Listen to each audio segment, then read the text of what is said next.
Hi, I'm Mabel. Here I'm going to tell you 10 creepy little known facts about the Lewis and Clark expedition. Just 1 year after Napoleon sold the Louisiana Territory to the United States, a military expedition led by Captain Meriwether Lewis and Lieutenant William Clark set out to explore the land previously uncharted by Europeans. The trip lasted 2 years, 4 months, and 10 days, and many in the newly forming United States had thought the men died on their journey. Keep watching to learn more fascinating facts about the Lewis and Clark expedition. Jefferson thought they might encounter mammoths. 1. The Spanish were hunting them.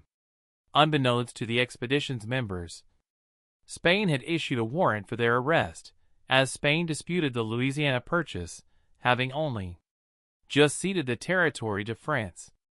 Also, as the Louisiana Territory was undefined and uncharted by Europeans, the Spanish felt Lewis and Clark were illegally trespassing on their territory.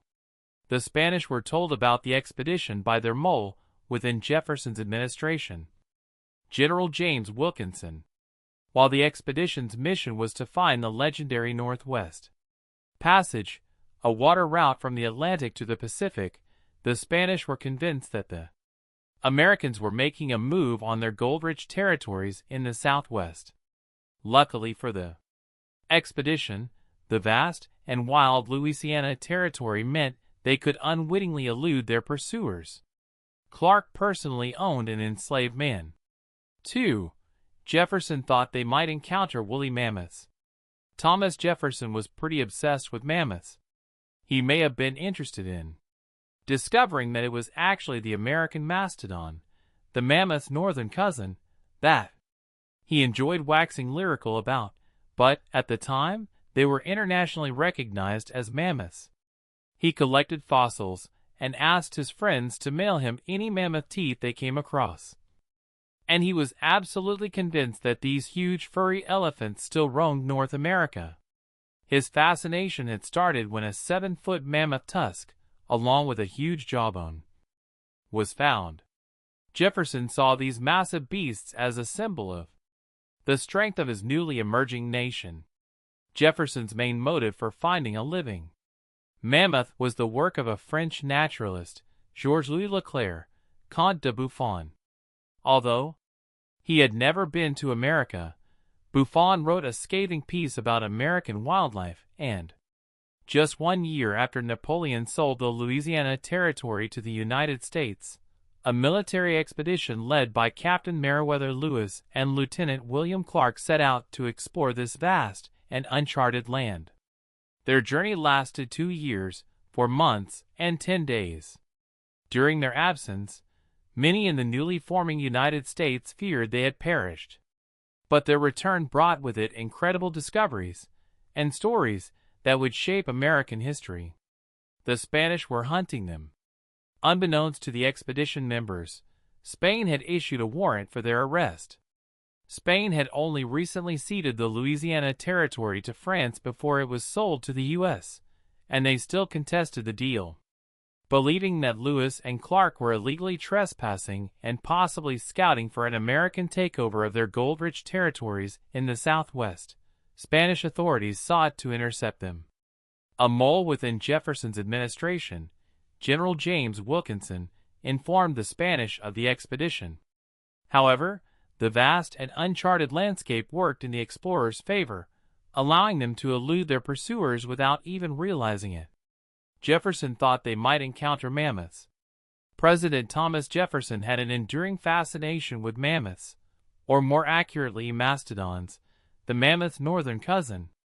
Convinced that these massive creatures still roamed the unexplored western lands, he eagerly anticipated that Lewis and Clark's expedition might encounter living specimens.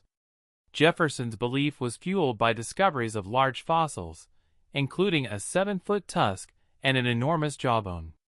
He also sought to disprove French naturalist Georges-Louis Leclerc, Comte de Buffon, who had disparaged American wildlife as inferior to its European counterparts. Although the expedition cataloged 122 new animal species, no mammoths or giant ground sloths were found. only one member of the team died. Despite the dangers of their journey, including snakebites, dysentery, and injuries, only one expedition member, Sergeant Charles Floyd, perished. 3 months into the journey, near present-day Sioux City, Iowa, Floyd fell gravely ill. Captain Lewis diagnosed his ailment as bilious colic, but modern historians suspect a ruptured appendix. Even if he had remained at home, Floyd's condition would have been fatal. His role in the expedition earned him posthumous recognition as the sole casualty of the Corps of Discovery. Clark personally owned an enslaved man. Among the expedition members was York, an enslaved black man owned by Clark.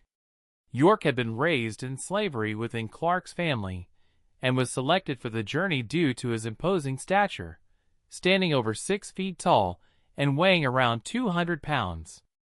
On the expedition, he participated as an equal, hunting, handling firearms, and navigating trails.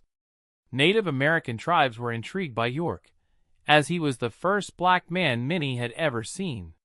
He played a crucial role in facilitating relations between the explorers and local tribes.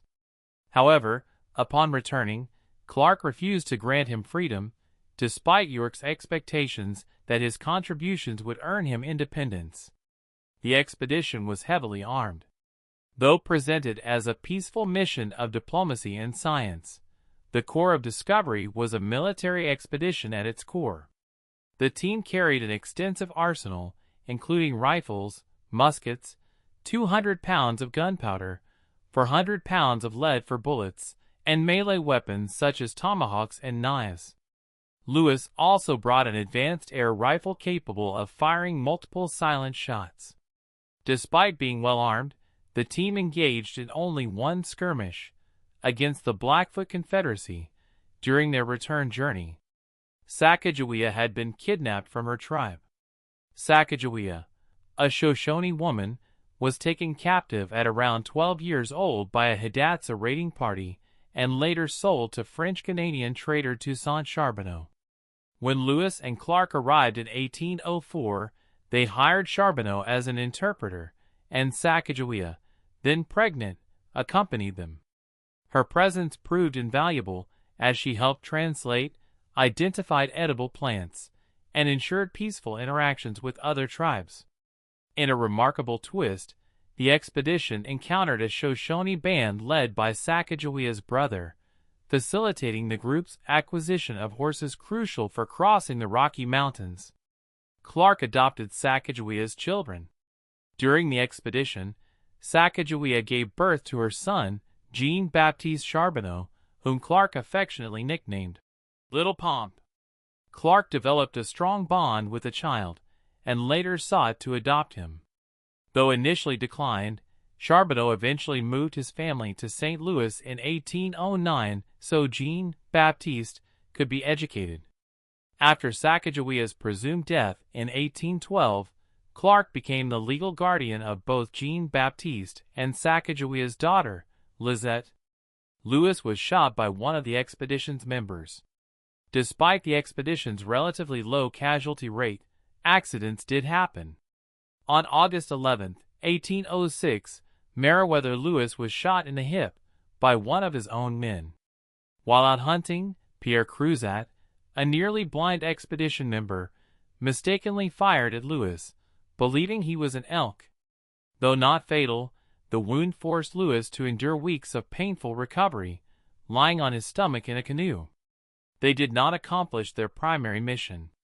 While the expedition is celebrated today, at the time, its findings received little immediate recognition. The main goal, to find a water route linking the Atlantic and Pacific Oceans, was not achieved. Their journals were not officially published until 8 years after their return, and even then, they omitted many scientific discoveries. Nevertheless, their contributions to mapping, diplomacy, and natural history were invaluable. The expedition fueled a myth of Welsh-descended Native Americans. For centuries, a legend persisted that a lost tribe of Welsh explorers had settled in North America. Jefferson encouraged Lewis and Clark to investigate these claims. When the explorers encountered the Mandan tribe in present-day North Dakota, they noted supposed similarities to Welsh culture, fueling the myth. However, modern research has found no evidence linking the Mandan to Welsh ancestry.